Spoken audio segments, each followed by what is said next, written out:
ಶ್ರೀ ಗುರು ಬಸವಲಿಂಗಾಯ ನಮಃ.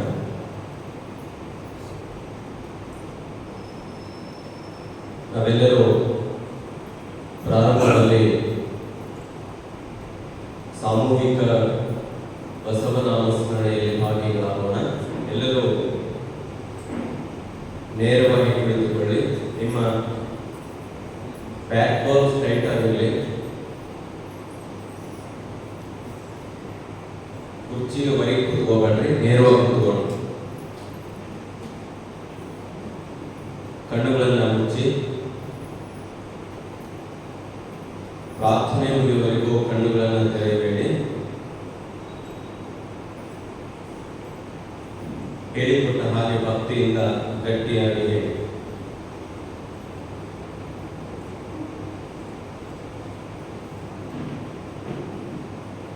ಜಯ ಗುರು ಬಸವ ಶರಣು ಶರಣಾರ್ಥಿ.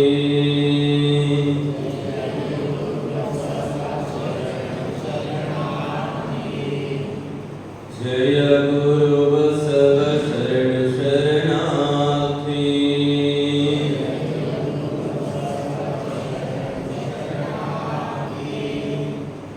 ನೀವು ಹೇಳೋದು ನಮಗೆ ಕೇಳಬೇಕು, ಗಟ್ಟಿಯಾಗಿ ಹೇಳಿ. ಜಯ ಗುರು ಬಸವ, ಜಯ ಗುರು ಬಸವ.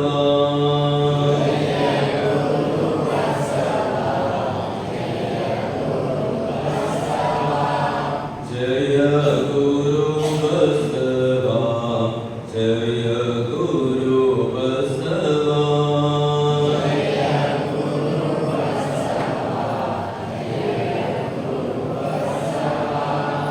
ಜಯ ಗುರು ಬಸವ, ಜಯ ಗುರು ಬಸವ.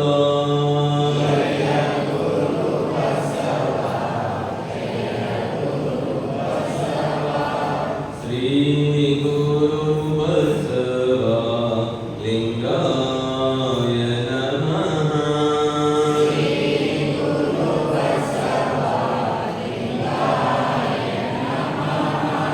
ಶ್ರೀ ಗುರು ಬಸವ ಲಿಂಗಾಯ ನಮಃ.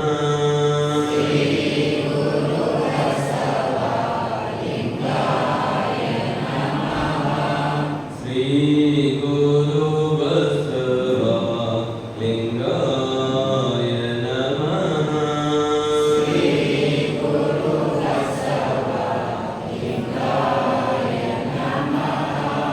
ಶ್ರೀ ಗುರು ಬಸವ ಲಿಂಗಾಯ ನಮಃ.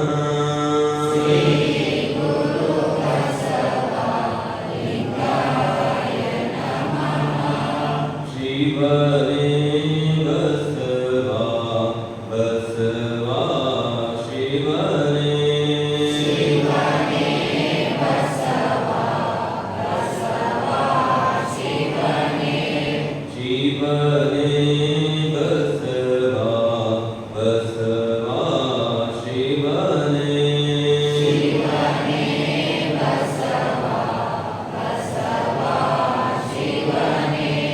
ಶಿವನೇ ಬಸವ, ಬಸವ ಶಿವನೇ.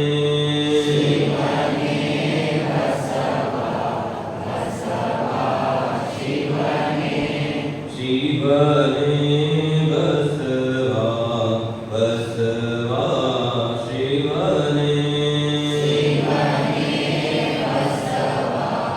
ಬಸವ ಶಿವನೇ. ಶ್ರೀ ಗುರು ಬಸವ ಲಿಂಗಾಯ ನಮಃ.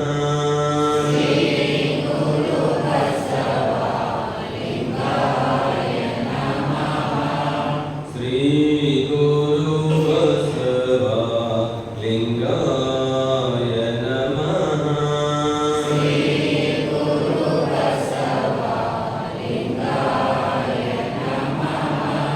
ಶ್ರೀ ಗುರು ಬಸವ ಲಿಂಗಾಯ ನಮಃ.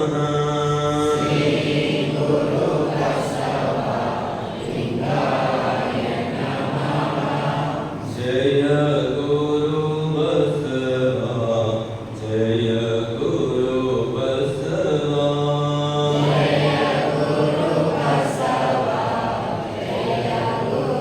ಬಸವ ಜಯ ಗುರು ಬಸವ ಜಯ ಗುರು ಬಸವ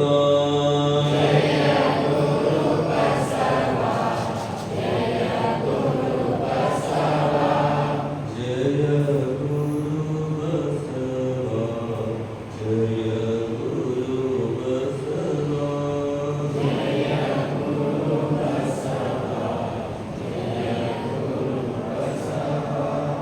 ಜಯ ಗುರು ಬಸವ ಜಯ ಗುರು ಬಸವ ಜಯ ಗುರು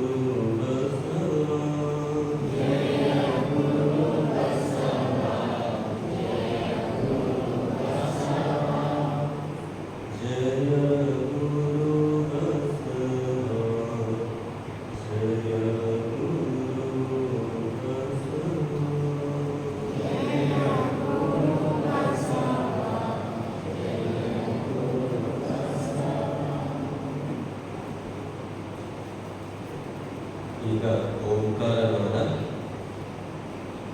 ದೀರ್ಘವಾಗಿ ಉಸಿರನ್ನ ಒಳತೆಗೆದುಕೊಂಡು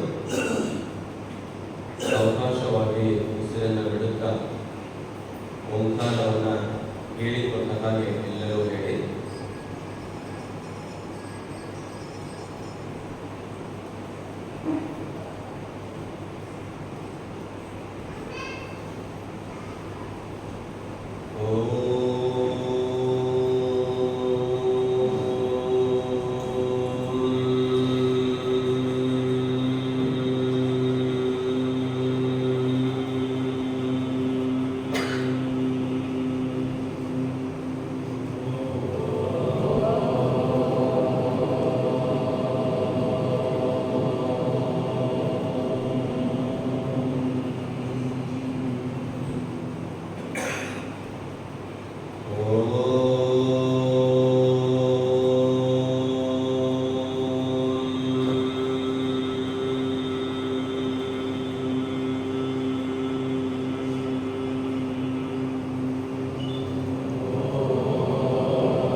ಈಗ ಮೌನ ಧ್ಯಾನ.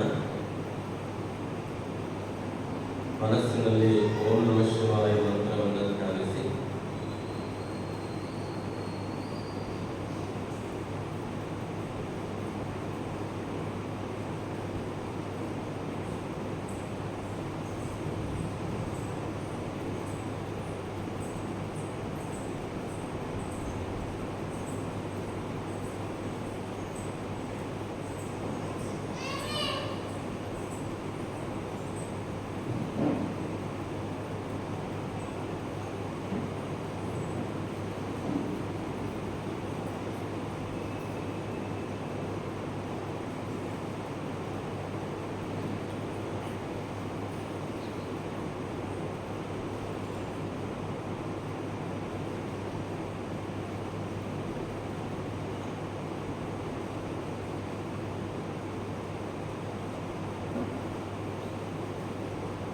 ಎರಡು ಕೈಗಳನ್ನು ಜೋರಾಗಿ ಮುಚ್ಚಿ ಸುರುವಾಗಿ ಕಣ್ಣನ್ನು ಮುಚ್ಚಿ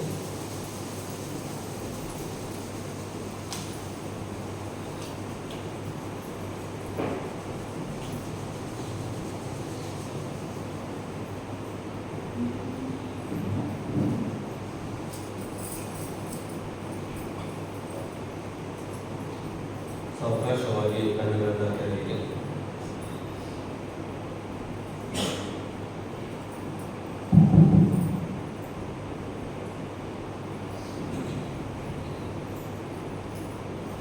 ಶ್ರೀ ಗುರು ಬಸವಲಿಂಗಾಯ ನಮಃ.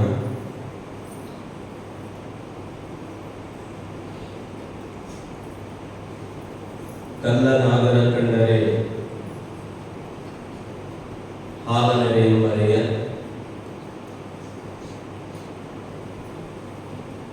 ದಿಟದ ನಾದರವ ಕಂಡರೆ ಕೊಲ್ಲೆಂಬರೆಯ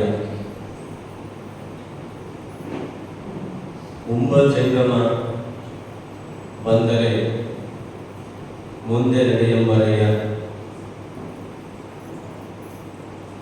ಉಂಡದ ಲಿಂಗಕ್ಕೆ ಮೌನವಹಿಡಿ ಬರೆಯ ಕೂಡಲ ಸಂಗನ ಶರಣರ ಕಂಡು ಉದಾಸೀನವ ಮಾಡಿದರೆ ಕಲ್ಲ ಕಾಡಿದ ಬೆಟ್ಟೆಯಂತಪ್ಪರೆಯ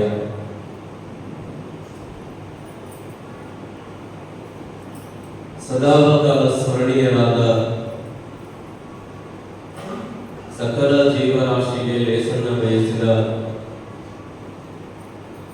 ಸಮಗ್ರ ಕ್ರಾಂತಿಯ ನೇತಾರರಾದ ಅಪ್ಪ ಬಸವ ತಂದೆಯನ್ನು ಅಭಯ ಮಂದಿರದಲ್ಲಿ ಧ್ಯಾನಿಸಿ ಅರಿವು ಆಚಾರ ಅನುಭವ ಕರುಣಿಸಿದ ಗುರುಗಳ ಶ್ರೀಚರಣಕ್ಕೆ ಅನಂತ ಪ್ರಣಾಮಗಳನ್ನು ಸಲ್ಲಿಸಿ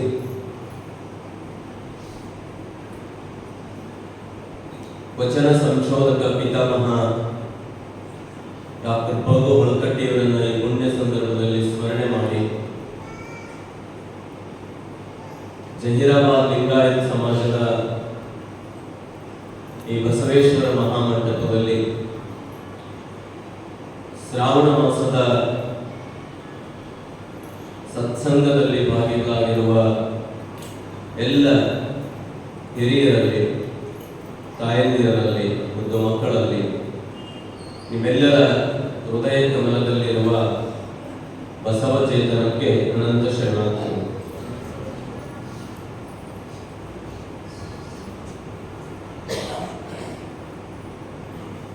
ಜಗತ್ತಿನ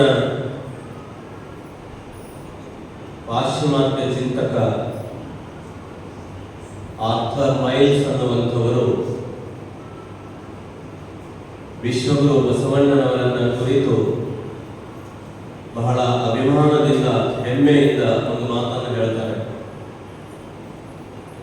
ಅನೇಕ ಮಹನೀಯರ ಚರಿತ್ರೆಗಳನ್ನು ನಾನು ಓದಿದ್ದೇನೆ, ಅನೇಕ ಜಗತ್ತಿನ ಇತಿಹಾಸಕಾರರ ಜೀವನದ ಕಥನವನ್ನು ಕೇಳಿದ್ದೇನೆ. 12ನೇ ಶತಮಾನದ ಬಸವಣ್ಣನವರ ವ್ಯಕ್ತಿತ್ವ, ಬಸವಣ್ಣನವರ ಸ್ವತಂತ್ರ ವಿಚಾರವಾದ ಜಗತ್ತಿನ ಯಾವ ಇತಿಹಾಸಗಳಲ್ಲೂ ಕೂಡ ನನಗೆ ಕಂಡು ಬರಲಿಲ್ಲ ಅನ್ನೋದನ್ನು ಪಾಶ್ಚಿಮಾತ್ಯ ಲೇಖಕ ಆರ್ಥರ್ ಮೈಲ್ಸ್ ಬಸವಣ್ಣನವರನ್ನ ಕುರಿತು ಗುಣಗಾನವನ್ನು ಮಾಡ್ತಾರೆ. ನಮ್ಮ ದೇಶದವರು ಬಸವಣ್ಣನವರನ್ನ ಅಧ್ಯಯನ ಮಾಡೋದು ದೊಡ್ಡದಲ್ಲ. ನಾವು ನಮ್ಮ ನಾಡಿನ ಪುರುಷರು ಅಂತ ಓದ್ತೇವೆ, ಕೇಳ್ತೇವೆ. ಆದರೆ ಪಾಶ್ಚಿಮಾತ್ಯರಾಗಿ ಬಸವಣ್ಣನವರನ್ನ ಅಧ್ಯಯನ ಮಾಡುವಂತಹ ವಿಶ್ವ ಮಟ್ಟಕ್ಕೆ ಬಸವಣ್ಣನವರು ಬೆಳೆದ್ರಲ್ಲ ಅನ್ನೋದೇ ನಮ್ಮೆಲ್ಲರಿಗೆ ಬಹುದೊಡ್ಡ ಹೆಮ್ಮೆ, ಬಹುದೊಡ್ಡ ಗೌರವ.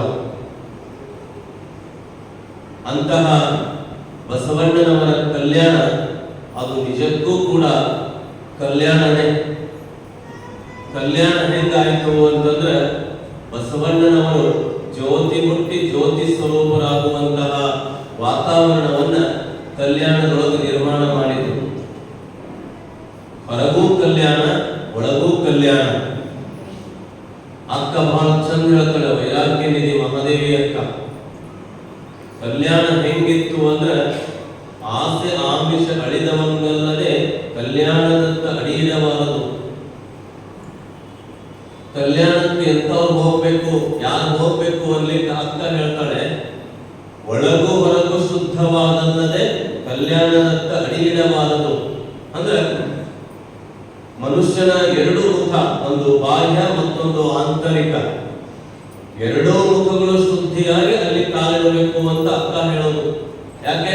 ಬಸವಣ್ಣ ನಡೆ ನುಡಿಯನ್ನ ಹೊಂದಾಣಿಕೆಯನ್ನ ಸಾಧಿಸಿದ್ದ.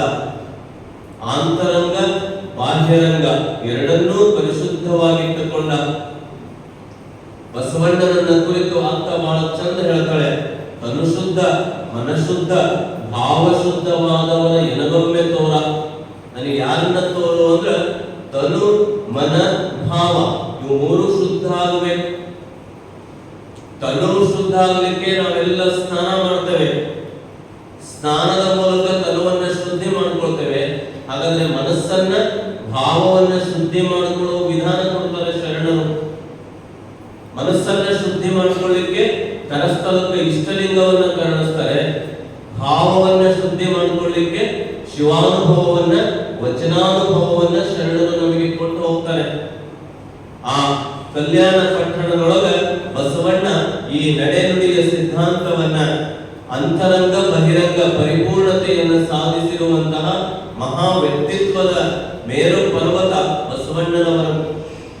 ಭಾರತದ ಮೊಟ್ಟ ಮೊದಲು ಸ್ವತಂತ್ರ ವಿಚಾರವಾದಿ ಎನ್ನುವಂತಹ ಬಿರುದು ಬಸವಣ್ಣನವರಿಗೆ ಸಿಗುವಂತಹದ್ದು ಅಂದ್ರೆ ನಾವು ಎಷ್ಟು ಸಂತೋಷ ಪಡಬೇಕು. ಬಸವಣ್ಣನವರು ಎಲ್ಲಿಯೂ ಕೂಡ ನನ್ನನ್ನ ಧರ್ಮಗುರು ಅಂತ ಹೇಳ್ರಿ ಅಂತ ಘೋಷಣೆ ಮಾಡಲಿಲ್ಲ. ಬಸವಣ್ಣನವರು ಎಲ್ಲಿಯೂ ಕೂಡ ನನ್ನನ್ನ ಜಂಗಮ ಅಂತ ಹೇಳ್ರಿ ಅಂತ ಘೋಷಣೆ ಮಾಡಲಿಲ್ಲ. ಎಂಥ ವ್ಯಕ್ತಿತ್ವ ಅಪ್ಪ ಬಸವಣ್ಣನವರದು ಅಂದ್ರೆ ರಾಷ್ಟ್ರಕವಿ, ಕರ್ನಾಟಕದ ರಾಷ್ಟ್ರಕವಿ ಜಿ.ಎಸ್. ಶಿವರುದ್ರಪ್ಪನವರು ಬಸವಣ್ಣನವರ ವ್ಯಕ್ತಿತ್ವವನ್ನು ಕುರಿತು ಬಹಳ ಚಂದ ಹೇಳ್ತಾರೆ.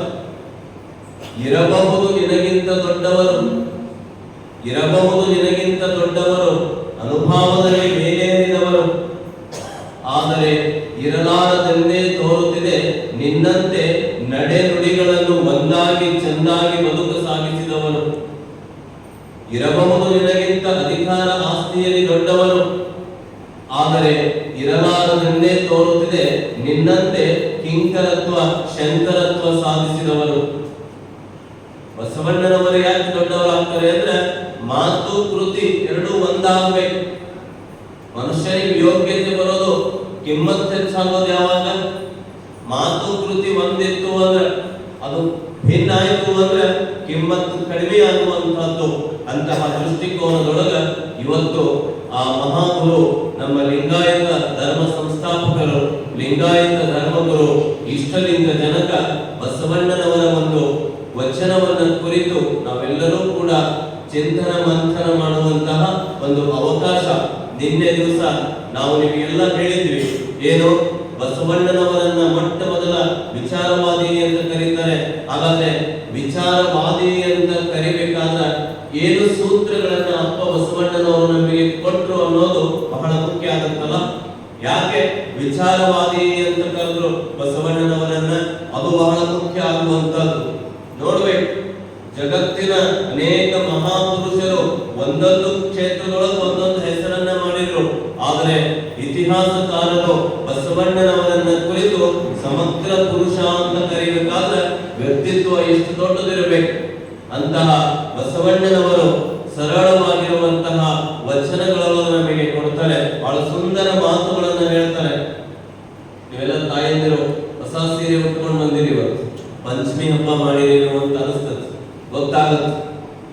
ನಮ್ಮ ಭಾರತ ದೇಶದೊಳಗ ಹಬ್ಬಗಳನ್ನ ಆಚರಿಸ್ತಾರೆ. ಹಬ್ಬಗಳನ್ನ ಆಚರಿಸ್ರಿ, ಹಬ್ಬಗಳನ್ನ ಆಚರಿಸಬಾರ್ರಿ ಅಂತ ನಾವು ಹೇಳೋದಿಲ್ಲ. ಹಬ್ಬಗಳನ್ನ ಆಚರಿಸೋದ್ರೊಳಗ ನಮ್ಮ ಭಾರತೀಯ ಸಂಸ್ಕೃತಿಯೊಳಗ ಒಂದು ಸಂಬಂಧಗಳನ್ನು ಇಟ್ಟೋಗಿದ್ದಾರೆ. ಪಂಚಮಿ ಹಬ್ಬ ನಾಡಿಗೆ ದೊಡ್ಡದು ಅಂತ ನೀವೆಲ್ಲ ಆಚರಿಸ್ತೀರಿ. ಎಂಥ ಬಾಂಧವ್ಯ ಐತಿ ನಿಮ್ಮಲ್ಲಿ ಅಂದ್ರೆ ಅಣ್ಣ ತಂಗಿಯ ಬಾಂಧವ್ಯ, ಅಕ್ಕ ತಂಗಿಯ ಬಾಂಧವ್ಯ, ಅಕ್ಕ ತಮ್ಮನ ಬಾಂಧವ್ಯ. ಈ ಬಾಂಧವ್ಯ ಗಟ್ಟಿಯಾಗ್ಲಿ ಅನ್ನೋ ಸೂತ್ರಕ್ಕೆ ಈ ಹಬ್ಬವನ್ನ ಆಚರಿಸೋದನ್ನ ಕರೀತಾರೆ. ಬಹುತೇಕ ಶ್ರಾವಣ ಮಾಸದೊಳಗೆ ಬರುವಂತಹ ಮೊದಲನೇ ಹಬ್ಬ ಅದು ಪಂಚಮಿ ಅಂತ ನೀವೆಲ್ಲ ಆಚರಿಸ್ತೀವಿ. ಎಂತಹ ಅಪ್ರತಿಮ ಹಬ್ಬಗಳನ್ನ ನಮ್ಮ ಹಿರಿಯರು ಕೊಟ್ಟು ಹೋಗಿದ್ದಾರೆ ಅಂತಂದ್ರೆ ಸಂಬಂಧಗಳು ಏನಾಗ್ತದವು ಅಂತ ನಿಮಗೆಲ್ಲ ಗೊತ್ತಾಯ್ತು. ಟಿವಿ ನೋಡ್ತೀರಿ, ಮೊಬೈಲ್ ನೋಡ್ತೀರಿ, ಪೇಪರ್ ನೋಡ್ತೀರಿ, ಅಣ್ಣ ತಂಗಿ ಎನ್ನುವಂತಹ ಸಂಬಂಧ, ತಂದೆ ತಾಯಿ ಎನ್ನುವಂತಹ ಸಂಬಂಧ, ಏನು ಸಹೋದರ ಸಹೋದರಿ ಎನ್ನುವಂತಹ ಸಂಬಂಧ, ಗೆಳೆಯ ಗೆಳತಿ ಎನ್ನುವಂತಹ ಸಂಬಂಧ. ಈ ಸಂಬಂಧಗಳು ಇಂದಿನ ಅಧಿಕಾರಶಾಹಿ ಸ್ಪರ್ಧಾತ್ಮಕ ಆಸ್ತಿಯ ವಸಾಹತುಶಾಹಿಯ ಸನ್ನಿವೇಶದೊಳಗ ಬಹಳ ನಶಿಸಿ ಹೋಗ್ತಾ ಇದ್ದಾವೆ. ನಿಮಗೆಲ್ಲ ಗೊತ್ತಿರಬೇಕು, ಮೊನ್ನೆ ಸಂದರ್ಭದೊಳಗ ಏನು ವಾಟ್ಸಪ್ ಒಳಗ ಒಂದು ವಿಡಿಯೋ ಬಂದಿತ್ತು, ಒಂದು ಸುಮಾರು ಒಂದು 3-4 ನಿಮಿಷದ ವಿಡಿಯೋ. ಎಂಥ ಕರಳುಕ್ಕಿತ್ತು ಬರ್ತಿತ್ತು ಆ ವಿಡಿಯೋ ನೋಡಿದ್ರೆ ಅಂತಂದ್ರೆ, ಶಿವಶರಣ್ ದಾಸ್ ಗುಪ್ತಾ ಅನ್ನೋನು ಮಹಾರಾಷ್ಟ್ರದ ಮುಂಬೈ ಒಳಗಿರುವಂತವನು. ನಿಮಗೆಲ್ಲ ನೋಡಿರ್ಬೋದೇನೋ ಗೊತ್ತಿಲ್ಲ, ಆ ವಿಡಿಯೋ ಕೇಳಿರ್ಬೋದೇನೋ ಗೊತ್ತಿಲ್ಲ. ಮುಂಬೈ ಒಳಗ ಆ ಶಿವಶರಣ್ ದಾಸ್ ಗುಪ್ತಾ ಅನ್ನೋನು ಬಹಳ ದೊಡ್ಡ ಬಟ್ಟೆ ವ್ಯಾಪಾರಿ. ಸಂಬಂಧಗಳು ಹೇಗೆ ನಶಿಸಿ ಹೋಗ್ತಾ ಇದ್ದಾವೆ ಅನ್ಲಿಕ್ಕೆ ನಿಮಗೆ ಹೇಳೋದು. ಬಹುದೊಡ್ಡ ಬಟ್ಟೆ ವ್ಯಾಪಾರಿ ಆತ. 3 ಜನ ಹೆಣ್ಮಕ್ಳು ಅವನಿಗೆ. 3 ಜನ ಹೆಣ್ಮಕ್ಳನ್ನ ಬಹಳ ಕಷ್ಟಪಟ್ಟು ಓದಿಸ್ತಾನೆ, ವಿದ್ಯಾವಂತರನ್ನ ಮಾಡ್ತಾನೆ, ಉದ್ಯೋಗವಂತರನ್ನ ಮಾಡ್ತಾನೆ, ಎಲ್ಲ ಮಾಡಿ ಅವರಿಗೆ ಯೋಗ್ಯ ಮನೆತನಕ್ಕ 3 ಜನರನ್ನ ಕೊಟ್ಟು ಲಗ್ನ ಮಾಡ್ತಾನೆ. ಬಟ್ಟೆ ವ್ಯಾಪಾರಿ ಅಂದ್ರ ಶ್ರೀಮಂತ, ಅದಕ್ಕೇನೋ ಕೊರತೆ ಆಗ್ಲಿಲ್ಲ. ನಾನು ಸುಖವಾಗಿರೋದ್ಕಿಂತ ನನ್ನ 3 ಜನ ಸುಪುತ್ರಿಯರು ಹೆಣ್ಣು ಮಕ್ಕಳು ಸುಖವಾಗಿರ್ಲಿ ಅಂತ ತಿಳ್ಕೊಂಡು ಆತ 3 ಜನರಿಗೆ ಶಿಕ್ಷಣ ಕೊಡ್ತಾನೆ, ಉದ್ಯೋಗ ಕೊಡ್ತಾನೆ, ಮದುವೆ ಮಾಡ್ತಾನೆ, ಮದುವೆ ಮಾಡಿ ಸುಖವಾಗಿರಿ ಅಂತಾರೆ. ಅದಾಗಿ ಕೆಲವು ವರ್ಷಗಳಲ್ಲಿ ಅವನ ಹೆಂಡತಿ ತೀರಿ ಹೋಗ್ತಾಳೆ. ಹೆಂಡತಿ ತೀರಿದಂತಹ ಸಂದರ್ಭದೊಳಗ ಒಬ್ಬಂಟಿ ಆಗ್ತಾನೆ, ಏಕಾಂತವಾಗ್ತಾನೆ. ಜೀವನದ ಬಾಳ ಸಂಗಾತಿ ಆಗಿರುವಂತವಳು ತೀರ್ಕೊಂಡ ಮೇಲೆ ಆತ ಖಿನ್ನತೆಗೆ ಒಳಗಡೆ ಆಗ್ತಾನೆ. ಯಾಕೆ? ಆತನ ಎಲ್ಲ ಇಷ್ಟಾನಿಷ್ಟಗಳನ್ನ ಪೂರೈಸ್ತಾ ಇದ್ದವಳು ಆತನ ಬಾಳ ಸಂಗಾತಿ. ಆತನೇ ಮರಣವನ್ನ ಹೊಂದಿದ ಮೇಲೆ ಆತ ಖಿನ್ನತೆಗೆ ಜಾರ್ತಾನೆ, ದುಃಖಕ್ಕೆ ಜಾರ್ತಾನೆ. ಇವರು ತಮ್ಮ ಪಾಡಿಗೆ ತಾವು 3 ಜನ ಮಕ್ಕಳು ತಮ್ಮ ಗಂಡನ ಮನೆಯೊಳಗೆ ಸುಖವಾಗಿರ್ತಾರೆ. ಅಂತಹ ಸನ್ನಿವೇಶದೊಳಗ 3 ಜನ ಸೇರ್ಕೊಂಡು ಏನ್ ಮಾಡ್ತಾರೆ, ಒಬ್ಬಂಟಿ ಆಗಿರುವಂತಹ ನಮ್ಮ ತಂದೆ ಅವರು ದುಃಖದಾಗ ಇರಬಾರ್ದು ಅಂತ ತಿಳ್ಕೊಂಡು ಒಂದು ವೃದ್ಧಾಶ್ರಮಕ್ಕೆ ಸೇರಿಸ್ತಾರೆ. 3 ಜನ ಸುಪುತ್ರಿಯರು ಒಬ್ಬರು ತಂದೆಯನ್ನ ಸಾಕ್ಲಿಕ್ಕೆ, ಕಾಪಾಡ್ಲಿಕ್ಕೆ, ಸಂರಕ್ಷಣೆ ಮಾಡ್ಲಿಕ್ಕೆ ಮನಸ್ಸು ಮಾಡ್ಲಿಲ್ಲ. ಸಂಬಂಧಗಳು ಏನಾಗ್ತಾ ಇದಾವೆ ಇಂದಿನ ದಿನಮಾನಗಳಲ್ಲಿ ಅಲ್ಲಿಗೆ ನಿಮಗೆ ಹೇಳೋದು. ಮನೆಗೆ ವೃದ್ಧಾಶ್ರಮಕ್ಕೆ ಸೇರಿಸಿರುವಂತಹ ತಂದೆ ಇನ್ನೂ ದುಃಖಿತನಾಗ್ತಾನೆ. ಏನು ಜೀವನದ ಅರ್ಥ? ನಾನು ಸುಖವಾಗಿರೋದಕ್ಕಿಂತ ನನ್ನ ಮಕ್ಕಳು ಸುಖವಾಗಿರಬೇಕು ಅಂತ ಏನು ಅವರನ್ನ ಶಿಕ್ಷಣ, ಉದ್ಯೋಗ ಎಲ್ಲ ಮಾಡಿದ್ರು ಕೂಡ ಒಬ್ಬರು ನಮ್ಮನ್ನ ಸಂರಕ್ಷಣೆ ಮಾಡಂಗ್ ಮುಪ್ಪಾವಸ್ಥೆಯೊಳಗ ಜೋಪಾನ ಮಾಡಂಗಾಗಲು ಅಂತ ಮತ್ತೆ ದುಃಖಿತನಾಗ್ತಾನೆ. ಆ ದುಃಖದೊಳಗ ಜೀವನವನ್ನ ಸಾಗಿಸ್ತಾ ಇರ್ತಾನೆ. ಕೊನೆಗೊಂದು ದಿವಸ ಅವನೂ ಕೂಡ ಆ ದುಃಖದೊಳಗ ಪ್ರಾಣವನ್ನ ಕಳ್ಕೊಳ್ತಾನೆ. ಪ್ರಾಣವನ್ನ ಕಳ್ಕೊಂಡಂತಹ ಸಂದರ್ಭದೊಳಗ ಎಂಥ ದುರಂತ ಅಂದ್ರೆ, ಆ ವೃದ್ಧಾಶ್ರಮದವರು ಆ 3 ಜನ ಮಕ್ಕಳಿಗೆ, ಆ ಹೆಣ್ಣು ಮಕ್ಕಳಿಗೆ ಫೋನ್ ಮಾಡ್ತಾರೆ, ನಿಮ್ಮ ತಂದೆಯವರು ತೀರ್ಕೊಂಡರೆ ಅಂತ್ಯಕ್ರಿಯೆಗೆ ನೀವು ಬಂದು ಭಾಗವಹಿಸಬೇಕು ಅಂತ ಹೇಳಿದಾಗ 3 ಜನ ಸುಪುತ್ರಿಯರು, ಒಬ್ಬರು ವಿದೇಶದಲ್ಲಿರ್ತಾರೆ, ಇನ್ನಿಬ್ರು ಭಾರತ ದೇಶದ ಮತ್ತೊಂದು ಬೇರೆ ಬೇರೆ ರಾಜ್ಯಗಳಲ್ಲಿ ಇರ್ತಾರೆ. ಆ ಸಂದರ್ಭದೊಳಗ ಆ 3 ಜನರೊಳಗ ವಿದೇಶದಾಗಿರೋಳು ಬರೋದು ಅನಿವಾರ್ಯ ಕಾರಣದಿಂದ ಸಾಧ್ಯವಾಗಲಿಕ್ಕಿಲ್ಲ. ಆದ್ರೆ ಇಬ್ಬರು ಪುತ್ರಿಯರಿಗೆ ಫೋನ್ ಮಾಡಿದಾಗ ಅವ್ರು ಏನ್ ಹೇಳ್ತಾರಂದ್ರೆ, ನಮಗೆ ಸಮಯ ಇಲ್ಲ. ಇಡೀ ತನ್ನ ಜೀವನದ ಸಮಯವನ್ನ ಅವರಿಗಾಗಿ ಮೀಸಲಾಗಿಟ್ಟಂತಹ ತಂದೆಯ ಅಂತ್ಯಕ್ರಿಯೆಗೆ ಬರ್ಲಿಕ್ಕೆ ವೃದ್ಧಾಶ್ರಮದವರು ಫೋನ್ ಮಾಡಿದಾಗ ಹೇಳ್ತಾರ, ನಮಗೆ ಸಮಯ ಇಲ್ಲ, ಅದಕ್ಕೆ ಖರ್ಚು ಎಷ್ಟಾಗುತ್ತೆ, ನಾವು ಫೋನ್ ಪೇ ಮಾಡ್ತೀವಿ ಅಂತ ಒಬ್ಬ ಮಗಳು 5,100 ರೂಪಾಯಿ ಫೋನ್ ಪೇ ಮಾಡ್ತಾಳೆ. ಇನ್ನೊಬ್ಬ ಮಗಳು ತಂದೆಯ ಅಂತ್ಯಕ್ರಿಯೆಯನ್ನ ವಿಡಿಯೋ ನೋಡ್ಬೇಕು ಅಂತ ವಾಟ್ಸಪ್ ಕಾಲ್ ಮಾಡ್ರಿ ಅಂತ ತಿಳ್ಕೊಂಡು ವಾಟ್ಸಪ್ ಕಾಲ್ ಮಾಡಿ ವಿಡಿಯೋದೊಳಗ ಅಂತ್ಯಕ್ರಿಯೆಯನ್ನ ನೋಡ್ತಾಳೆ. ಅವಾಗ ಆ ಸಂಬಂಧಪಟ್ಟ ವೃದ್ಧಾಶ್ರಮದವ್ರು ಹೇಳ್ತಾರ, ನೀವು 5,000ಕ್ಕೆ ನಮಗೆ ಕೊರತೆ ಇರಲಿಲ್ಲ, 5,000 ಮಾಡೋದು ಖರ್ಚು ಮಾಡೋದೇನು ದೊಡ್ಡದಲ್ಲ, ಆದ್ರೆ ಜನ್ಮ ಕೊಟ್ಟ, ಎಲ್ಲ ಶಿಕ್ಷಣ ಕೊಟ್ಟ, ಉದ್ಯೋಗ ಕೊಟ್ಟ ತಂದೆಯ ಅಂತ್ಯಕ್ರಿಯೆಗೆ ಬರಲಾರದಷ್ಟು ನೀವು ಅವಿದ್ಯಾವಂತರಾದ್ರಲ್ಲ, ನೀವು ಸಂಸ್ಕಾರಹೀನರಾದ್ರಲ್ಲ, ಅದು ನಮಗೆ ಬೇಸರದ ಸಂಗತಿ, ನೋವಿನ ಸಂಗತಿ ಎನ್ನುವಂತಹ ಮಾತನ್ನ ಹೇಳ್ತಾರೆ. ನೋಡಿ, ತನ್ನ ಜೀವನ ಪರ್ಯಂತರ ಆ 3 ಜನ ಮಕ್ಕಳಿಗೋಸ್ಕರನೇ ಮೀಸಲಾಗಿಟ್ಟಂತಹ ವ್ಯಕ್ತಿಯ ಅಂತ್ಯಕ್ರಿಯೆಗೆ ಬರಲಿಲ್ಲ ಅಂದ್ರೆ ಸಂಬಂಧಗಳು ಎಲ್ಲಿಗೆ ಹೋದ್ವು, ಸಂಬಂಧಗಳ ಪರಿಸ್ಥಿತಿ ಏನಾಯ್ತು ಅನ್ನೋದನ್ನ ನಾವು ನೋಡ್ಬೇಕು.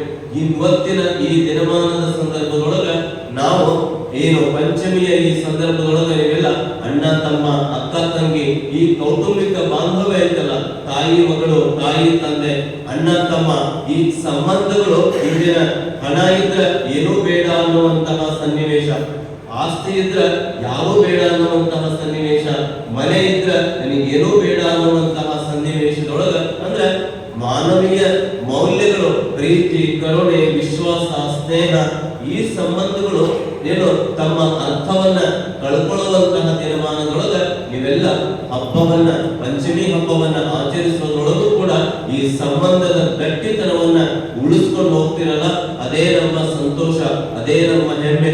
ಎಷ್ಟು ಸಂತೋಷ! ಇವತ್ತು ಹಬ್ಬ ಆಚರಿಸುವಾಗ ಹೇಗೆ ಆಚರಿಸ್ತೀರಿ ನೀವು? ಒಬ್ಬರ ಮನೆಗೆ ನೀವು ಪರಸ್ಪರ ಒಬ್ಬರು ಹೋಗ್ತೀರಿ, ಅವರಿಗೆ ಕುಂಕುಮ ಹಚ್ತೀರಿ, ಉಡಿ ತುಂಬ್ತೀರಿ, ಪರಸ್ಪರ ಸಿಹಿ ವಿನಿಮಯ ಮಾಡ್ಕೊಳ್ತೀರಿ, ಸಂಭ್ರಮ ಪಟ್ಟು ಬರ್ತೀರಿ. ಇವತ್ತು ಅದೇ ಪ್ರಕ್ರಿಯೆಯೊಳಗೆ ನೀವು ಹಬ್ಬವನ್ನ ಆಚರಿಸ್ತೀರಲ್ಲ. ನೋಡಿ, ನೀವೊಬ್ಬರು ಪರಸ್ಪರ, ನೀವು ಅವ್ರ ಮನೆಗೆ ಹೋಗ್ತೀರಿ, ಅವ್ರು ನಿಮ್ಮ ಮನೆಗೆ ಬರ್ತಾರ, ಹಣೆಗೆ ಕುಂಕುಮ ಧರಿಸ್ಕೊಳ್ತೀರಿ, ನೀವು ಅವರಿಗೆ ಕುಂಕುಮ ಧರಿಸ್ತೀರಿ, ಮಂಗಳಸೂತ್ರ ಕುಂಕುಮ ಧರಿಸ್ತೀರಿ, ಇಬ್ರು ಸುಖವಾಗಿರ್ರಿ ಅಂತ ನೀವು ಅವರಿಗೆ ಸುಖವಾಗಿರ್ರಿ ಅಂತ ಹಾರೈಸ್ತೀರಿ, ಅವರು ನಿಮಗೆ ಸುಖವಾಗಿರ್ರಿ ಅಂತ ಹಾರೈಸ್ತಾರ. ಇದೊಂದು ಬಾಂಧವ್ಯ, ಇದೊಂದು ಸಂಬಂಧ ಈ ಹಬ್ಬದ ಆಚರಣೆಯೊಳಗ ನಾವು ಆಚರಿಸ್ತೇವೆ. ಆಚರಿಸುವಂತಹ ಸಂದರ್ಭದೊಳಗ ಬಸವಣ್ಣನವರು ಕೂಡ ಆ ವಿಚಾರವನ್ನ ನಮಗೆ ಬಹಳ ಸುಂದರವಾಗಿ ತಿಳಿಸಿಕೊಡ್ತಾರೆ. ಹಣ, ಆಸ್ತಿ, ಅಧಿಕಾರ ಇವೆಲ್ಲಕ್ಕಿಂತ ಮುಖ್ಯವಾಗಿ ಏನು, ನಾವು ಸಂಬಂಧಗಳ ಬೆನ್ನು ಹತ್ತಿ ಹೋಗುವಂಥವ್ರು. ಎಂತಹ ಮಧುರ ಬಾಂಧವ್ಯ ನಮ್ಮದು, ತಂದೆ ತಾಯಿ ಎನ್ನುವಂತಹ ಬಾಂಧವ್ಯ. ನಾವು ಸಣ್ಣವರಿಂದಲೇ ನಮಗೆ ಕಲಿಸ್ತಾ ಇದ್ರು, ಮಾತೃ ದೇವೋಭವ, ಪಿತೃ ದೇವೋಭವ, ಆಚಾರ್ಯ ದೇವೋಭವ, ಅತಿಥಿ ದೇವೋಭವ. ಅದನ್ನ ಏನು ಬಾಯಿಪಾಠ ಮಾಡಿ ಹೇಳಿದ ಮೇಲೆ ಮುಂದೆ ನಮ್ಮ ಕೆಲಸ. ನೋಡ್ರಿ, ತಾಯಿ ದೇವರು, ತಂದೆ ದೇವರು, ಅತಿಥಿಗಳು ದೇವರು, ಗುರು ದೇವರು ಅಂತ ಕಲಿಸ್ತಿದ್ರು.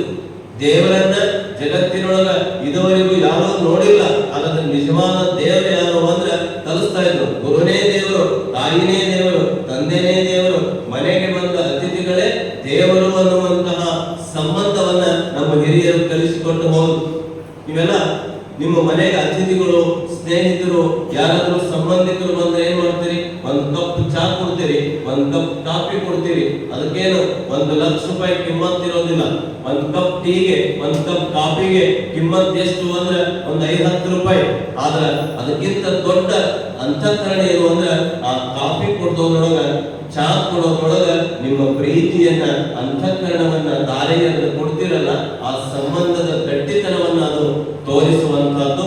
ಅದೇ ಪ್ರಕಾರ ಇಲ್ಲಿ ಬಸವಣ್ಣನವರು ಕೂಡ ಆ ಸಂಬಂಧದ ಬಂಧುತ್ವವನ್ನ, ಮಧುರತೆಯನ್ನ ಕುರಿತು ಇವೆಲ್ಲ ಹಬ್ಬವನ್ನ ಆಚರಿಸುವಂತಹ ವಿಧಾನವನ್ನ ಕುರಿತು ಬಹಳ ಪ್ರೀತಿಪೂರ್ವಕವಾಗಿ ಹೇಳ್ತಾರೆ. ಬಸವಣ್ಣನವರು ಸಾಮಾಜಿಕ ವಿಚಾರವನ್ನ, ವೈಚಾರಿಕ ನಿಲುವನ್ನ ಬಹಳ ಕಳಕಳಿಯಿಂದ ಹೇಳ್ತಾರೆ. ಹೇಗೆ ಮಾಡಬೇಕು, ಹೇಗೆ ಮಾಡ್ತಾ ಇದ್ದೀರಿ ಅನ್ನೋದನ್ನ ಅಪ್ಪ ಬಸವಣ್ಣನವರು ಎಚ್ಚರಿಸ್ತಾರೆ. ಯಾಕೆ? ಜೈನ ಧರ್ಮೀಯರು ಮಹಾವೀರರು ಹೇಳ್ದಂಗ ಕೇಳ್ತಾರೆ, ನೆನಪಿಟ್ಟುಕೋಬೇಕು. ಜೈನ ಧರ್ಮದ ಗುರು ಯಾರು? ಮಹಾವೀರರು. ಅವ್ರು ಹೇಳ್ದಂಗ ಅವ್ರು ಕೇಳ್ತಾರ. ಬೌದ್ಧ ಧರ್ಮದ ಗುರು ಏನು? ಬುದ್ಧ, ಗೌತಮ ಬುದ್ಧ ಹೇಳ್ದಂಗ ಕೇಳ್ತಾರ. ಇಸ್ಲಾಂ ಧರ್ಮೀಯರು ಪೈಗಂಬರ್ ಹೇಳ್ದಂಗ ಕೇಳ್ತಾರ. ಕ್ರಿಶ್ಚಿಯನ್ ಧರ್ಮದವರು ಯೇಸು ಕ್ರಿಸ್ತ ಹೇಳ್ದಂಗ ಕೇಳ್ತಾರ. ಯಾಕೆ? ಇವರು ಸಿಖ್ ಧರ್ಮೀಯರು ತಮ್ಮ ಧರ್ಮಗುರು ಗುರುನಾನಕ್ ಹೇಳ್ದಂಗ ಕೇಳ್ತಾರೆ. ಹಾಗೆ ನೆನಪಿಟ್ಟುಕೋಬೇಕು, ಆಯಾಯ ಧರ್ಮೀಯರು ಯಾರು ಹೇಳ್ದಂಗ ಕೇಳ್ತಾರ ಅಂದ್ರೆ ತಮ್ಮ ಧರ್ಮದ ಗುರುಗಳು ಏನ್ ಹೇಳ್ತಾರ ಅದನ್ನ ಕೇಳ್ತಾರ, ಅದನ್ನ ಆಚರಿಸ್ತಾರ.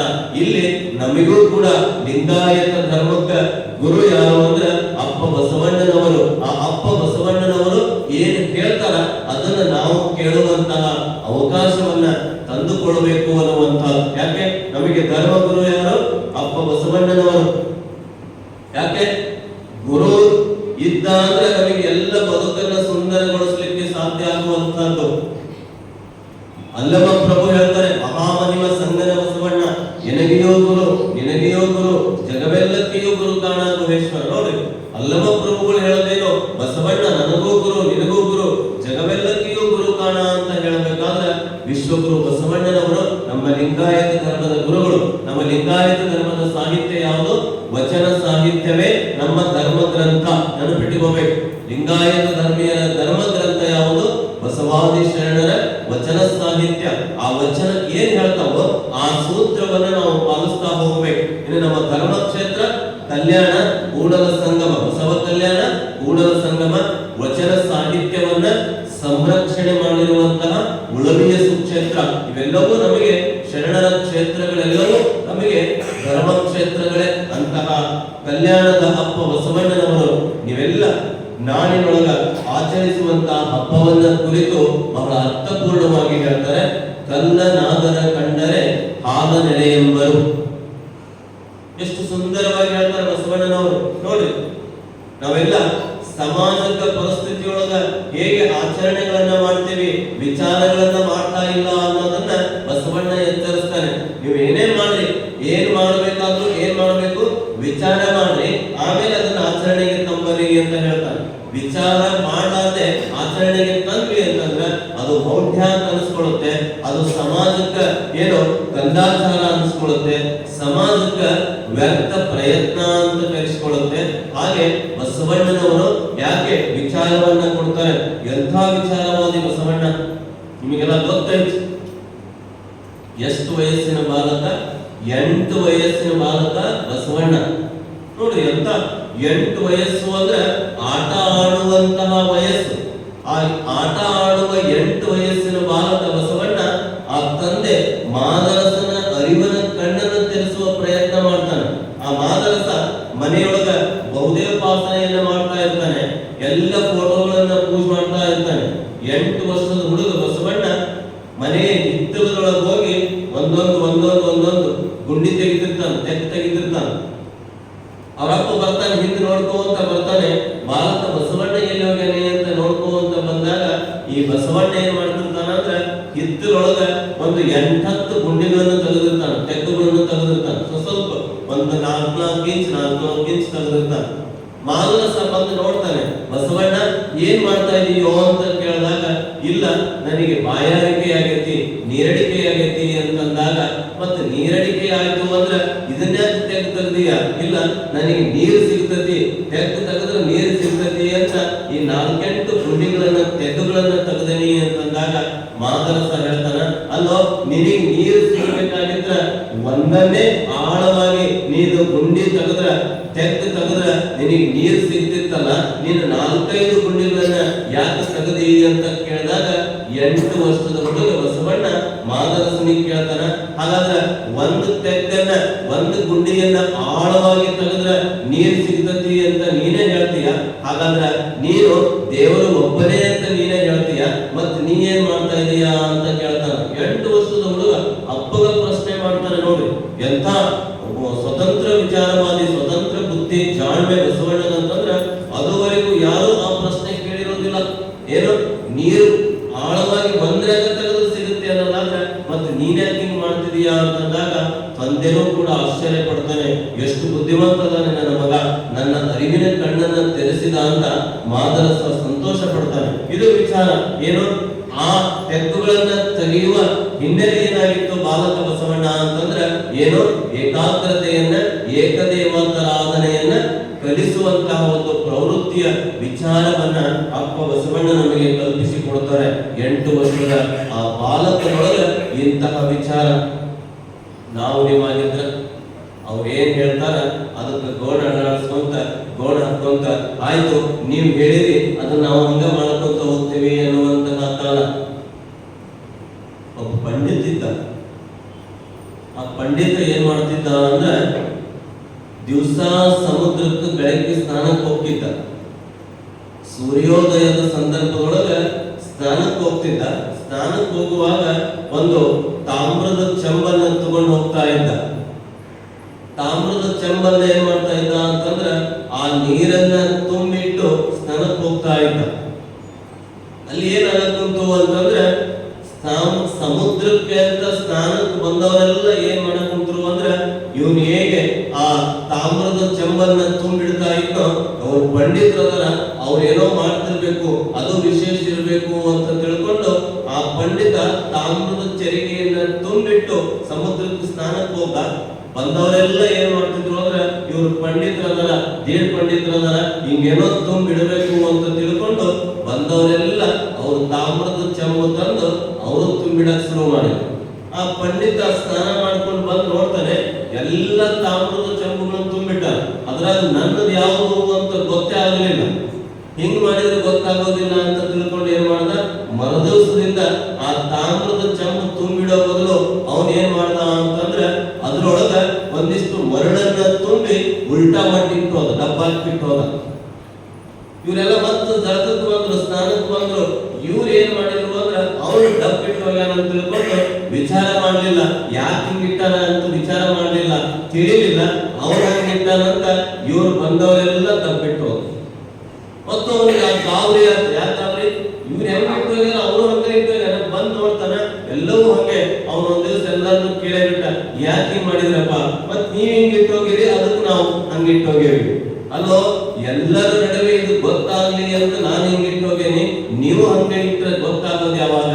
ಅವಾಗ ಪಂಡಿತ ಹೇಳ್ತಾನ, ನೀವು ಎಷ್ಟು ಮೂರ್ಖರದಿರಿ, ಎಷ್ಟು ದಡ್ಡರದಿರಿ, ಯಾಕೆ ಇಟ್ರು, ಏನು ಉದ್ದೇಶಕ್ಕೆ ಇಟ್ರು ಅಂತ ಒಬ್ರು ಕೇಳಲಿಲ್ಲಲ್ಲ, ಒಬ್ರು ವಿಚಾರ ಮಾಡ್ಲಿಲ್ಲಲ್ಲ, ಒಬ್ರು ನೀವು ಆ ಸಂಗತಿಯ ಬಗ್ಗೆ ಗಮನ ಹರಿಸಲಿಲ್ಲ ಅನ್ನುವಂತ ಸಂಗತಿಯನ್ನ ಪಂಡಿತ ಅವರಿಗೆ ತಿಳಿಸ್ಕೊಟ್ಟು ಹೋಗ್ತಾನೆ. ಹಂಗ ಹಿಂದಿನವ್ರಿಗೆ ಏನ್ ಮಾಡ್ಯಾರ ಅದನ್ನ ಮಾಡ್ಕೋತ ಹೋಗುವಂತ ಸಂಪ್ರದಾಯ ಮನಸ್ಸಿನವರು ನಾವಾಗಿದ್ದೇವೆ.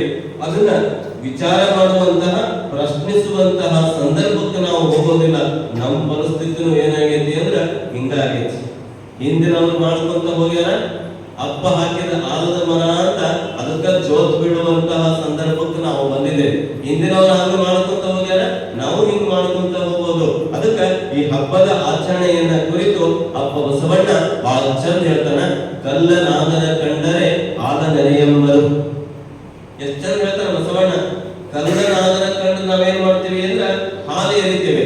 ಹಾಲು ಎರೆಯುವಂತಹ ಸಂದರ್ಭದೊಳಗ ಇದನ್ನ ಎರಿಬೇಕೋ ಬೇಡೋ, ಎರೆದ್ರೆ ಏನ್ ಸಂದರ್ಭ ಆಗುತ್ತೆ, ಹಾಲು ಎಷ್ಟು ಪರಿಶುದ್ಧ ಆಹಾರ, ಪರಿಶುದ್ಧ ಅಮೃತ ಸಮಾನ ಪೌಷ್ಟಿಕ ಆಹಾರ ಅನ್ನೋದನ್ನು ಕೂಡ ನಾವು ಮರಿತೇವೆ. ನಿಮ್ಮ ಜಹೀರಾಬಾದ್ ಒಳಗೆ 1 ಲೀಟರ್ ಹಾಲಿನ ಕಿಮ್ಮತ್ತು 80 ರೂಪಾಯಿ. 1 ಲೀಟರ್ ಹಾಲು ಬರಬೇಕಾದ್ರೆ 80 ರೂಪಾಯಿ ಕೊಟ್ಟು ನೀವು ತಗೊಳ್ತೀರಿ. ಹಾಲು ಬಹಳ ಪೌಷ್ಟಿಕ ಆಹಾರ ಅಂತ ವೈದ್ಯರೆಲ್ಲ ಹೇಳ್ತಾರೆ. ಹಾಲನ್ನ ಕುಡಿರಿ ಅಂತ ಹೇಳ್ತಾರ, ಮಕ್ಕಳಿಗೆ ಹಾಲನ್ನ ಕುಡಿಸ್ರಿ ಅಂತ ಹೇಳ್ತಾರ. 1 ಲೀಟರ್ ಹಾಲನ್ನ ತಗೊಂಡು ನೀವು ಸಂಸಾರವನ್ನ ಮಾಡುವಂತಹ ಸನ್ನಿವೇಶದೊಳಗ, ವರ್ಷಕ್ಕೊಮ್ಮೆ ಈ ಹಬ್ಬವನ್ನ ಮಾಡುವಂತಹ ಸಂದರ್ಭದೊಳಗ ಎಷ್ಟು ಸುಂದರ ಹೇಳ್ತಾರ. ಹಾಲು ಎರಿತೀವಿ. ಈ ಕಡೆ ಏನ್ ಮಾಡ್ತಾರ ಗೊತ್ತಿಲ್ಲ, ನಮ್ ಕಡೆ ಎರಿವಾಗ ಒಂದು 4-5 ಮಾತುಗಳನ್ನು ಹೇಳಿ ಎರಿತಾರೆ. ಏನ್ ಎರಿತಾರ, ಆ ನಾಗಪ್ಪ ಅದು ನಿಮ್ದು ಮಣ್ಣಿಂದಿರ್ಲಿ, ಬೆಳ್ಳಿದಿರ್ಲಿ, ಪಂಚಲೋಹದಿರ್ಲಿ, ಕಲ್ಲಿಂದಿರ್ಲಿ, ಯಾವ್ದೇ ಇರ್ಲಿ. ಇಲ್ಲಿ ಏನ್ ಮಾಡ್ತಾರೋ ನಮಗೆ ಗೊತ್ತಿಲ್ಲ. ನಮ್ ಕಡೆ ಏನ್ ಮಾಡ್ತಾರ, ಮೊದಲು ಸರಿ ಎರಿಯುವಾಗ ಹಿರಿಯರ ಪಾಲು ಅಂತ ಹೇಳ್ತಾರೆ. ಇಲ್ಲಿ ಏನ್ ಮಾಡ್ತಾರ ಗೊತ್ತಿಲ್ಲ. ಮೊದಲು ಎರಿಯುವಾಗ ಏನಂತಾರ, ಹಿರಿಯರ ಪಾಲು. 2ನೇ ಸರಿ ತಂದೆಯ ಪಾಲು, 3ನೇ ಸರಿ ತಾಯಿಯ ಪಾಲು, 4ನೇ ಸರಿ ಅಣ್ಣನ ಪಾಲು, ಅಕ್ಕನ ಪಾಲು, ತಂಗಿ ಪಾಲು, ಮಕ್ಕಳ ಪಾಲು, ಹಿಂಗೆಲ್ಲ ಹೇಳಿ ನೋಡ್ರಿ ಎಷ್ಟು ವಿಚಿತ್ರ, ಎಷ್ಟು ವಿಶೇಷ ಅಂದ್ರೆ ಯಾರು ಎರಿತಿರ್ತಾರಲ್ಲ, ಅಲ್ಲಿ ಯಾರು ಎರಿತಿರ್ತಾರಲ್ಲ, ಎರಿಯುವಾಗ ಅವ್ರು ಬರೇ ಮತ್ತೊಬ್ಬರ ಪಾಲು ಅಂತ ಹೇಳ್ತಾರೆ ಹೊರತು ಇದು ನನ್ನ ಪಾಲು ಅಂತ ಹೇಳೋದಿಲ್ಲ. ನಾನು ನನ್ನದು ಅನ್ನೋದನ್ನೇ ಅವ್ರು ಮರೀತಾರೆ. ಆ ಮರೆಯುವಂತಹ ಈ ಬಾಂಧವ್ಯ ಐತಲ್ಲ, ಅದು ಹಬ್ಬದೊಳಗೆ ಒಂದು ವಿಶೇಷತೆಯನ್ನು ನಮಗೆ ಕಲ್ಪಿಸಿಕೊಡುವಂಥದ್ದು. ನೋಡಿ, ಯಾರು ಎರಿತಾರಲ್ಲ ನನ್ನ ಪಾಲು ಅಂತ ಹೇಳೋದಿಲ್ಲ. ಹಿರಿಯರ ಪಾಲಂದ್ರು, ಅಪ್ಪನ ಪಾಲಂದ್ರು, ಅವ್ವನ ಪಾಲಂದ್ರು, ಅಣ್ಣನ ಪಾಲಂದ್ರು, ಅಕ್ಕನ ಪಾಲಂದ್ರು, ತಮ್ಮನ್ನೇ ತಾವು ಮರೀತಾರೆ. ಯಾಕೆ? ಮತ್ತೊಬ್ಬರನ್ನ ದೊಡ್ಡವರು ಅಂತ ಪರಿಭಾವಿಸ್ತಾರೆ, ಮತ್ತೊಬ್ಬರನ್ನ ದೊಡ್ಡವರು ಅಂತ ಗೌರವಿಸ್ತಾರೆ. ಹೀಗೆ ಎಲ್ಲರ ಪಾಲು ಅಂತ ಹೇಳಿ ಎರೆಯುವಂತಹ ಸಂದರ್ಭದೊಳಗ ಪರಿಸ್ಥಿತಿ ಏನಾಗತ್ತಿ ಅಂದ್ರೆ ವಿಚಾರ ಮಾಡಬೇಕು. ವಿಚಾರ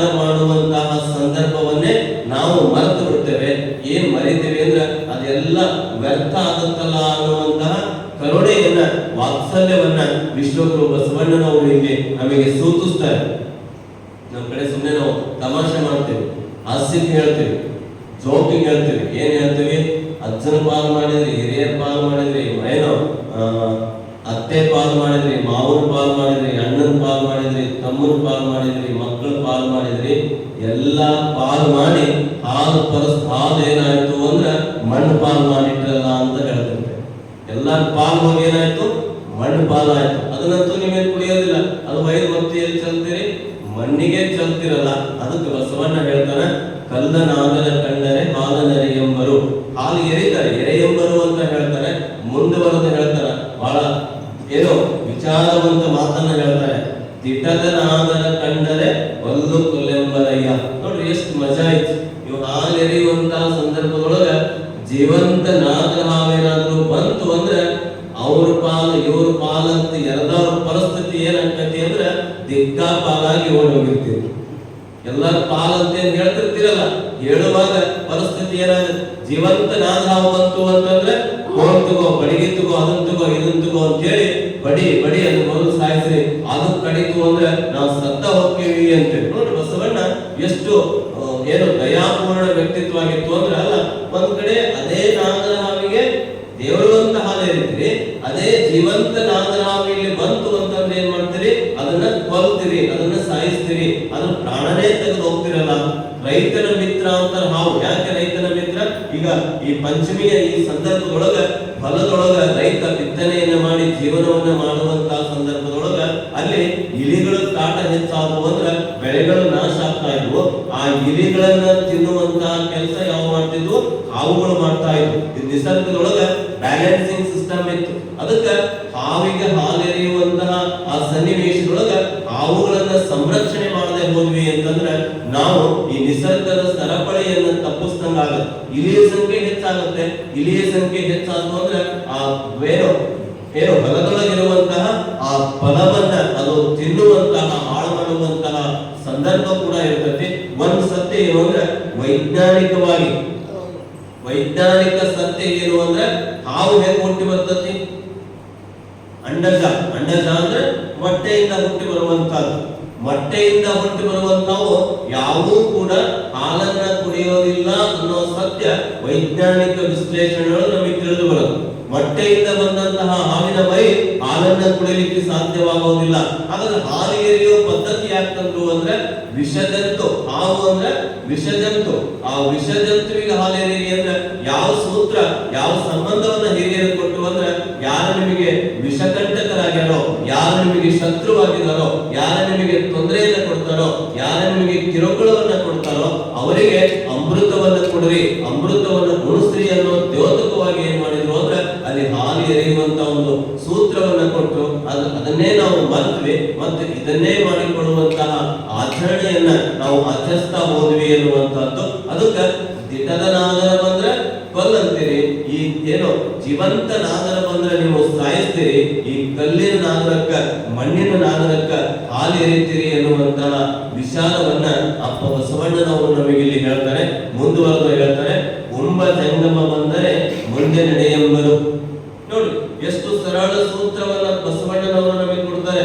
ಧರ್ಮಗುರುವಾಗಿ ಉಣ್ಣುವಂತಹ ಹಸಿದು ಬಂದಂತಹ ಜಂಗಮ ಮನೆ ಮುಂದೆ ಬಂದ ಅಂತಂದ್ರೆ ಮುಂದಕ್ಕೆ ಹೋಗ್ರಿ ಅಂತ ಅವನನ್ನ ಅಲಕ್ಷ್ಯ ಮಾಡ್ತೇವೆ, ಅವನನ್ನ ತಿರಸ್ಕಾರ ಮಾಡ್ತೇವೆ. ಹಸಿದು ಬಂದವನಿಗೆ ಅನ್ನ ಕೊಡೋದು ಶ್ರೇಷ್ಠ ಧರ್ಮ ಅಂತ ಎಲ್ಲರೂ ಹೇಳಿದ್ರು. ಅನ್ನ ಯಾರಿಗೆ ಬೇಕು? ಹಸಿದವನಿಗೆ ಅನ್ನ ಬೇಕು, ಬಾಯಾರಿದವನಿಗೆ ನೀರು ಬೇಕು. ಕುವೆಂಪು ಒಂದ್ ಕಡೆ ಹೇಳ್ತಾರೆ, ಎದೆಯ ದನಿಗೂ ಮಿಗಿಲ ಧರ್ಮವಿಹುದೇನು ಅಂತ ಕೇಳ್ತಾರ ಅವರು. ಎದೆಯ ದನಿಗೂ ಮಿಗಿಲ ಧರ್ಮವಿಹುದೇನು ಅಂತ ಕೇಳ್ತಾರೆ. ಅಂದ್ರೆ ಎದೆಗಿಂತ ಅಂದ್ರೆ ಪ್ರೀತಿಗಿಂತ ದೊಡ್ಡ ಧರ್ಮ ಇಲ್ಲೇನೋ ಅಂತ ಕೇಳ್ತಾರೆ. ಪ್ರೀತಿನೇ ದೊಡ್ಡ ಧರ್ಮ. ಹಸುದು ಬಂದವನಿಗೆ ಅನ್ನ ಕೊಡೋದೇ ದೊಡ್ಡ ಧರ್ಮ, ನೀರಡಿಸಿದವನಿಗೆ ನೀರು ಕೊಡೋದೇ ಶ್ರೇಷ್ಠ ಧರ್ಮ.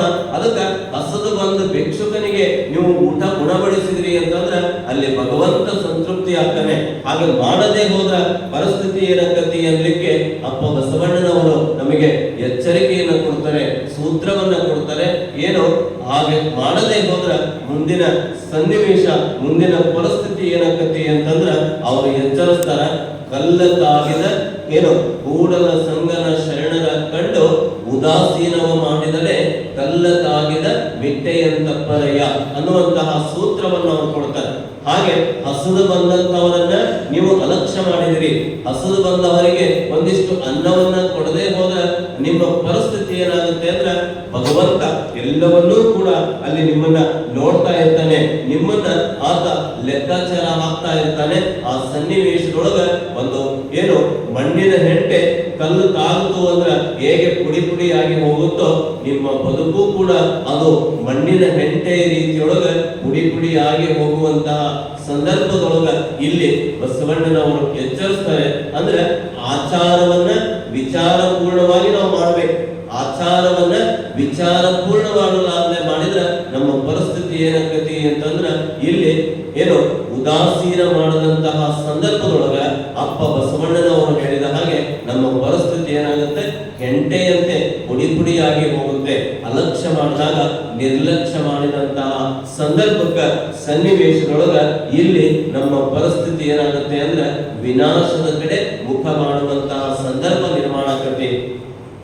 ಅದಕ್ಕೆ ಬಸವಣ್ಣ ಕೂಡಲ ಸಂಗನ ಶರಣರ ಕಂಡು ಉದಾಸೀನ ಮಾಡಿದರೆ, ಯಾರನ್ನ ಉದಾಸೀನ ಮಾಡಿದರೆ ಹಸುದು ಬಂದವರನ್ನ ಉದಾಸೀನ ಮಾಡಿದ್ರೆ, ಬಾಯಾರಿ ಬಂದವರನ್ನ ಉದಾಸೀನ ಮಾಡಿದ್ರೆ ಭಗವಂತ ನಿಮ್ಮ ಜೀವನದೊಳಗೂ ಕೂಡ ಆ ಮಣ್ಣಿನ ಉಪಾಧಿಯಲ್ಲಿ ನಿಮ್ಮ ಬದುಕನ್ನ ನಾಶ ಮಾಡ್ತಾನೆ ಎನ್ನುವಂತಹ ಸೂತ್ರವನ್ನ ಅಪ್ಪ ಬಸವಣ್ಣನವರು ನಮಗೆ ಕೊಡ್ತಾರೆ.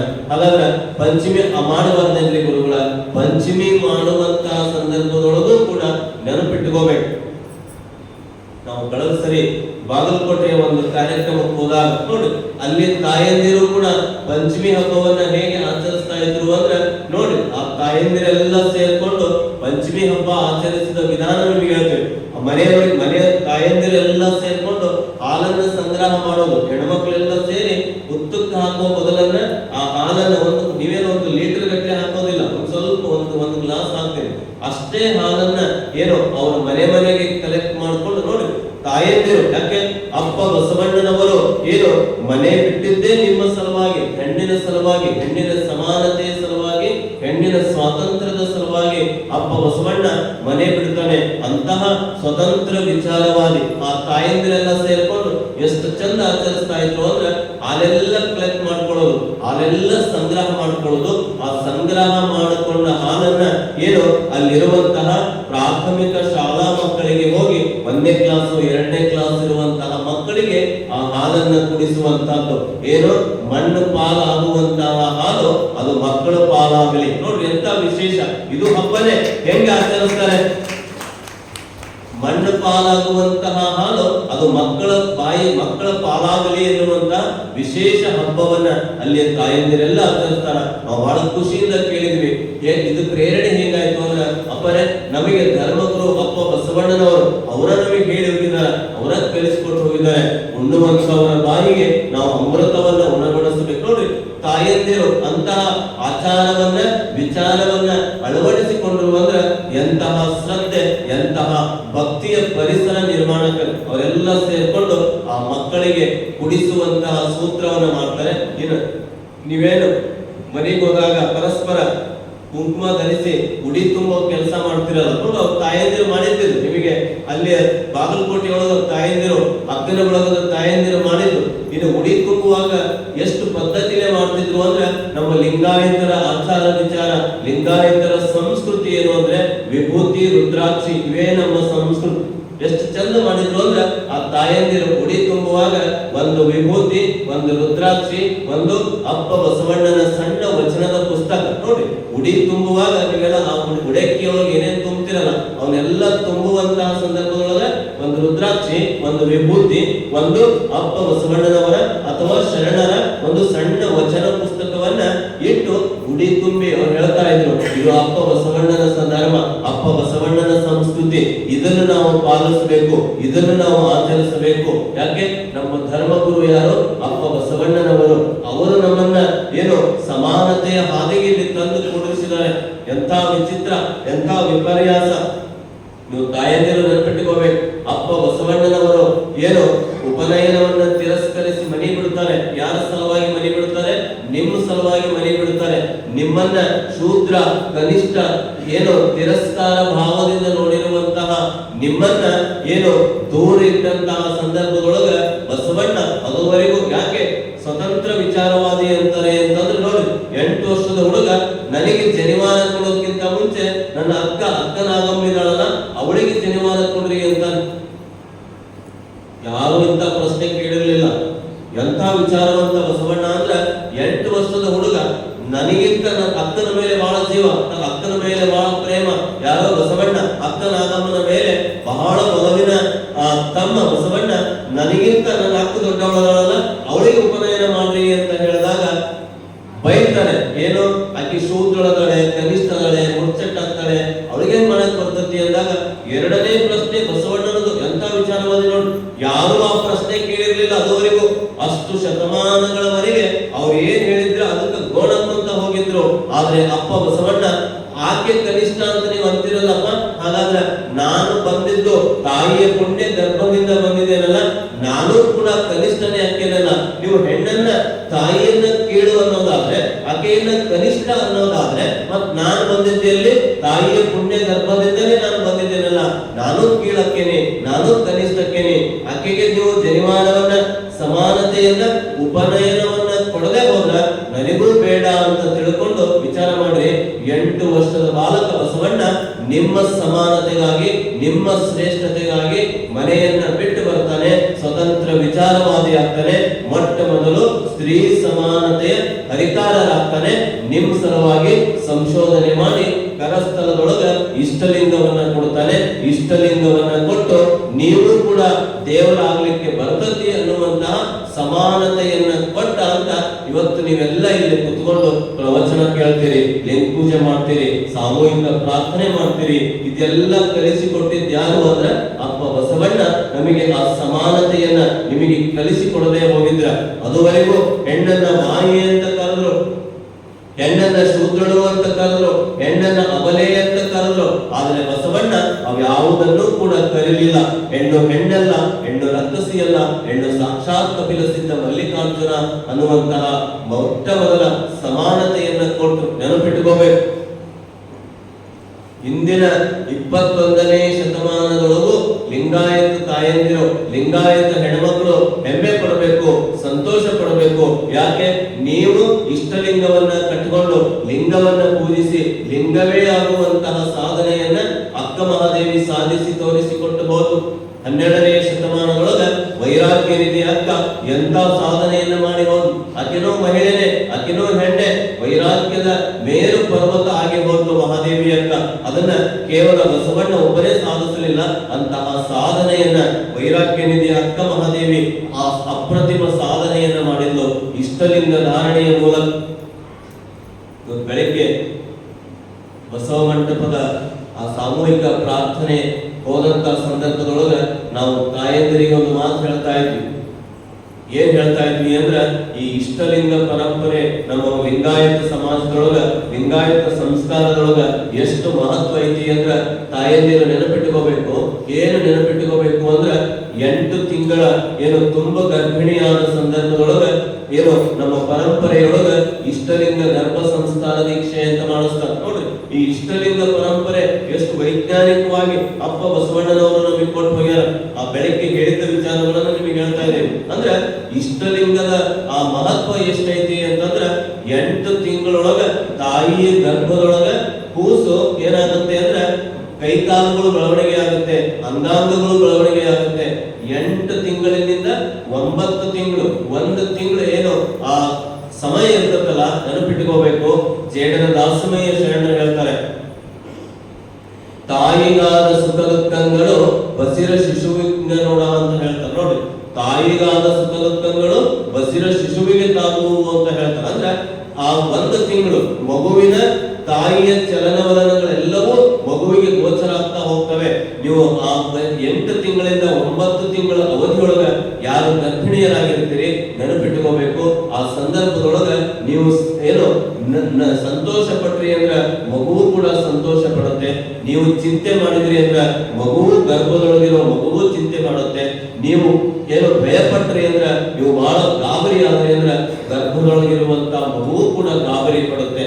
ನೀವು ಏನೋ ಒಳ್ಳೆಯ ವಿಚಾರಗಳನ್ನ ಆಲಿಸಿದ್ರಿ, ಒಳ್ಳೆಯ ವಿಚಾರಗಳನ್ನ ಓದಿದ್ರಿ ಅಂತಂದ್ರ ಆ ಮಗುವು ಕೂಡ ಒಳ್ಳೆಯ ವಿಚಾರಗಳನ್ನ ಆಲಿಸ್ತತಿ. ಅದಕ್ಕ ಇಂತಹ ಸಂಸ್ಕಾರವನ್ನ, ಇಷ್ಟಲಿಂಗವನ್ನ ಅಪ್ಪ ಬಸವಣ್ಣನವರು ಲಿಂಗವ ಪೂಜಿಸಿ ಲಿಂಗವೇ ಆಗುವಂತಹ ಸೂತ್ರವನ್ನ ಅಪ್ಪ ಬಸವಣ್ಣನವರು ಈ ಮಹಿಳಾ ಏನು ತಾಯಂದಿರಿಗೋಸ್ಕರ ಕೊಟ್ಟು ಹೋಗ್ತಾರೆ. ಅಂತಹ ದ್ಯೋತಕವಾಗಿ ನಮ್ಮ ಕಡೆ ಕೆಲವು ಕಡೆ ಎಲ್ಲ ಬಸವಣ್ಣನವರನ್ನ ನಾಳೆಯ ದಿವಸ ಬಸವ ಪಂಚಮಿ ಅಂತ ಆಚರಿಸ್ತಾರೆ. ಇವತ್ತು ಪಂಚಮಿ ಅಂತ ಆಚರಿಸಿದ್ರ ನಾಳೆ ಬಸವ ಪಂಚಮಿ. ಬಸವ ಪಂಚಮಿ ಅಂತಂದ್ರೆ ವಿಶ್ವಗುರು ಬಸವಣ್ಣನವರು, ನಮ್ಮ ಧರ್ಮಗುರು ಯಾರು? ವಿಶ್ವಗುರು ಬಸವಣ್ಣನವರು. ಅವರು ಲಿಂಗೈಕ್ಯ ಆದಂತಹ ದಿನ ಅದು ಪಂಚಮಿಯ ದಿವಸ, ಅದನ್ನೇ ಬಸವ ಪಂಚಮಿ ಅಂತ ಆಚರಿಸ್ತಾರೆ.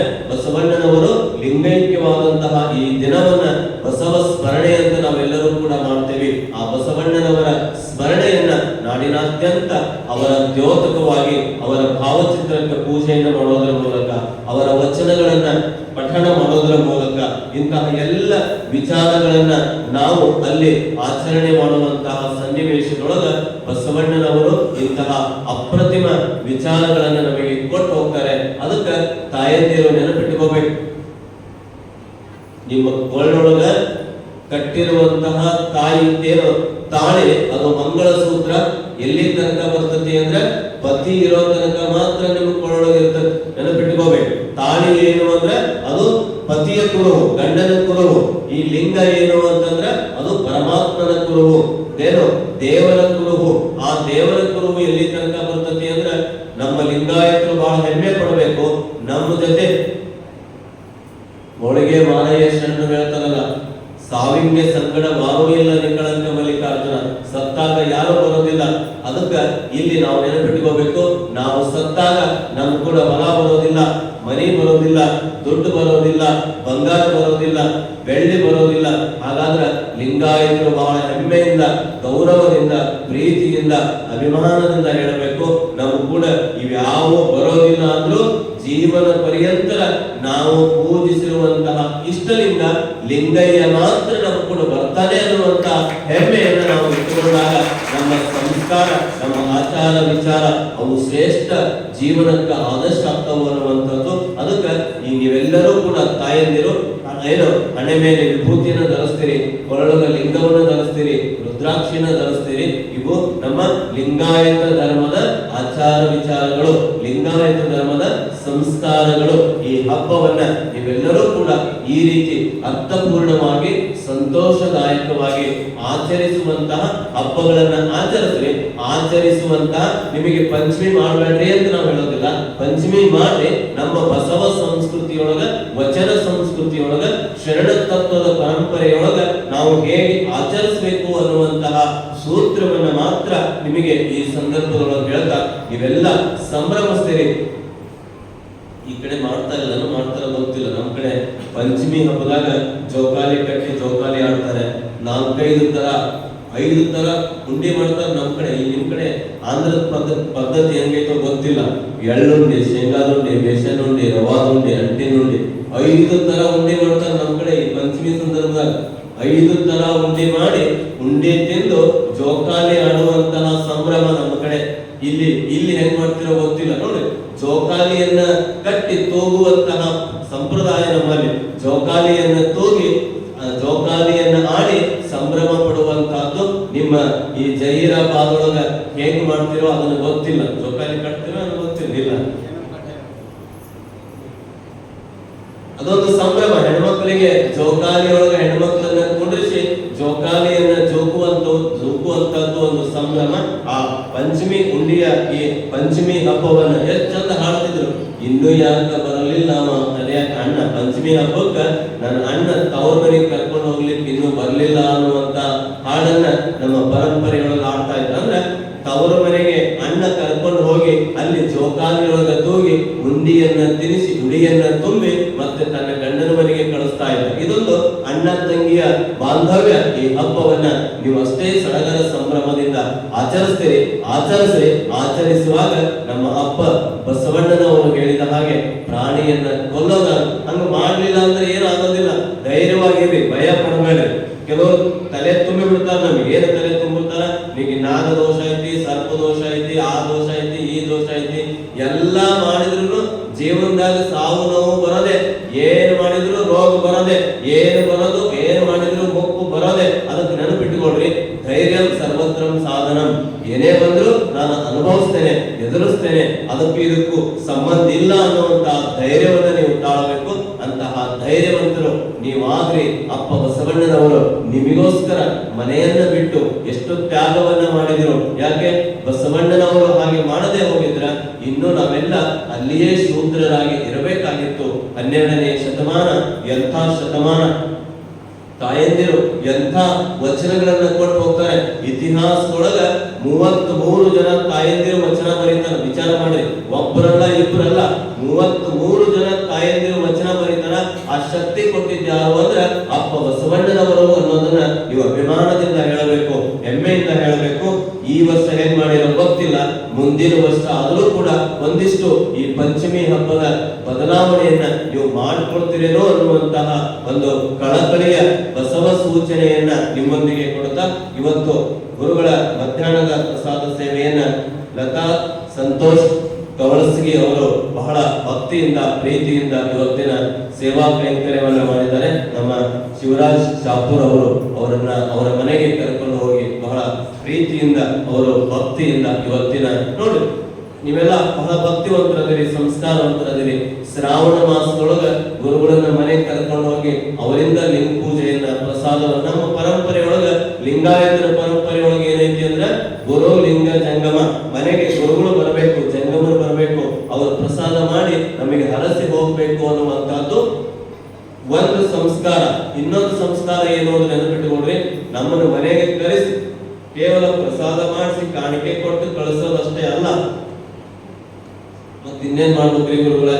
ಅರ್ಚನಾ ಅರ್ಪಣ ಅನುಭವ. ನಮ್ಮ ಪರಂಪರೆ ಅರ್ಚನಾ ಅರ್ಪಣ ಅನುಭವ. ಮನೆಯೊಳಗ ಗುರುಗಳಿಂದ ಒಂದಿಷ್ಟು ಧರ್ಮೋಪದೇಶದ ಮಾತುಗಳನ್ನ ಕೇಳುವಂತದ್ದು ನಮ್ಮ ಪರಂಪರೆ. ಕೇವಲ ಪ್ರಸಾದಕ್ಕೆ ಕರ್ಕೊಂಡು ಹೋಗೋದಷ್ಟೇ ಅಲ್ಲ, ಅರ್ಚನಾ ಅರ್ಪಣ ಅನುಭವ. ನೋಡ್ರಿ, ಲಿಂಗಾರ್ಚನೆ ನಿಮ್ಮ ಮನೆಯೊಳಗೆ ಬಂದು ನಾವ್ ಏನ್ ಮಾಡ್ತೇವೆ? ಲಿಂಗಾರ್ಚನೆಯನ್ನ ಮಾಡ್ತೇವೆ. ನೀವೇನ್ ಮಾಡ್ತೀರಿ? ಪ್ರಸಾದ ಮಾಡಿದ ಅಡಿಗೆಯನ್ನ ನಮಗೆ ಅರ್ಪಣ ಮಾಡ್ತೀರಿ. ಕೊನೆಗೆ ಅರ್ಚನಾ ಅರ್ಪಣ ಅನುಭವ.